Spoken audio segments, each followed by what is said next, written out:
আপনি আজকে মালগুলো বেঁচে দিয়ে চলে গেলেন, আমাদের মুসলিম ভাইরা কিনলো, কিনে রাস্তায় খারাপ করে কাটলো, তোমরা নিয়ে চলে যাও। তোমরা কেন, তোমাদের তো মাথা, তোমরা কেন বিক্রি করতে আসছো? তোমাদের মাল কি আমরা কিনে ফাঁসবো? তোমরা চলে যাও, ভালো কথাই বলছি। হাট এখন বন্ধ নেয়, তোমরা চলে যাও। কেউ একটা ভালো কথা বলো, এনাদের কেউ একটা কিন্তু কোনো কথা বলবে না। উপরে বলুক, উপরে বলতে পারো, করে খাই, আমরাও করে খাই। এখন কথা হচ্ছে ওনাদের মাথা, ওনারা বেঁচে দিচ্ছে, আমাদের মুসলিম ভাইরা কিনছে, কিনে ফেসে যাচ্ছে, ওনারা টাকা টেনে বাড়ি চলে যাচ্ছে, আর কিন্তু কোনো সমস্যা নেই। সুতরাং কেউ একটা এদের কোনো কথা বলবে না, এনারাও করে খায়। কিন্তু তোমরা মানে কাকা ওগুলো নিয়ে বাড়ি চলে যাও।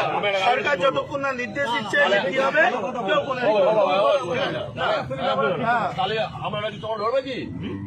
আমাদের সাথে